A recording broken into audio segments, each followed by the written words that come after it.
बिस्मिल्लाहिर्रहमानिर्रहीम। अस्सलामुअलैकुम नाज़रीन, MR न्यूज़ बुलेटिन में खुश आमदीद। मैं हूँ ताहिर अब्बास बलोच और मैं हूँ मोहम्मद इब्रार। पाकिस्तान में आलमी वबा कोरोना के बायस गुज़श्ता 24 घंटों के दौरान मज़ीद 39 अफराद इंतकाल कर गए और 1212 नए मरीज़ भी सामने आए।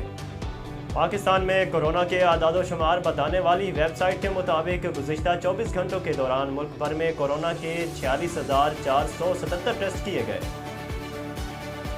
जिसमें से 1212 अफराद में कोरोना वायरस की तस्दीक हुई, जबकि वायरस से मज़ीद 39 अफराद इंतकाल कर गए। सरकारी पोर्टल के मुताबिक गुज़श्ता 24 घंटों के दौरान मुल्क में कोरोना के मस्बत केसेस की शरह 2.60 रही। पेशावर में आटे की कीमत में इजाफा कर दिया गया। आटे की कीमत में इजाफे से मार्केट में सरकारी आटे का 20 किलो तेरा 1100 रुपये में फरोख्त होने लगा।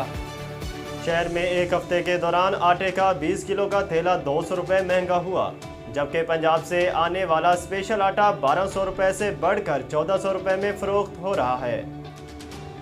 इसी तरह फाइन आटे का 20 किलो का थैला जो 1300 रुपये में फरोख्त किया जा रहा था, वो अब 1500 रुपये में फरोख्त हो रहा है।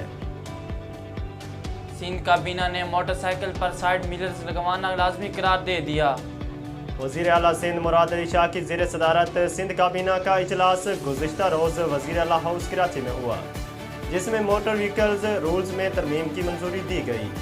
मोटर व्हीकल रूल्स में तरमीम के जरिए मोटरसाइकिल सवार को सेफ्टी की खातिर साइड मिरर्स लगाना लाजमी होगा। मुल्क के मुख्तलिफ शहरों में मुर्गी के गोश्त की कीमतों में होशरबा इजाफा हो गया। कराची में 3 रोज़ में मुर्गी का गोश्त 350 रुपये से 440 रुपये किलो हो गया है। जिंदा मुर्गी की कीमत भी 30 रुपये फ़ी किलो बढ़ गई है। इधर कोयटा में मुर्गी का गोश्त 350 रुपये से बढ़कर 380 रुपये फ़ी किलो हो गया है। जिंदा मुर्गी की कीमत फ़ी किलो 250 से बढ़कर 290 रुपये हो गई है।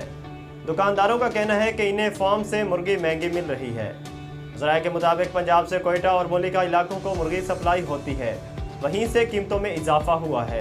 यही सूरत हाल रही तो मुर्गी के गोश्त की कीमतों में मज़ीद इजाफा हो सकता है। नाजरीन, MR न्यूज़ से फ़िलहाल इतना ही। मज़ीद खबरों और तफसीलात के लिए हमारे YouTube चैनल को सब्सक्राइब कीजिए और फेसबुक पेज को फॉलो कीजिए। अपने मेज़बान ताहिर अब्बास बलोच और मोहम्मद इब्रार को दीजिए इजाज़त। अल्लाह हाफ़िज़।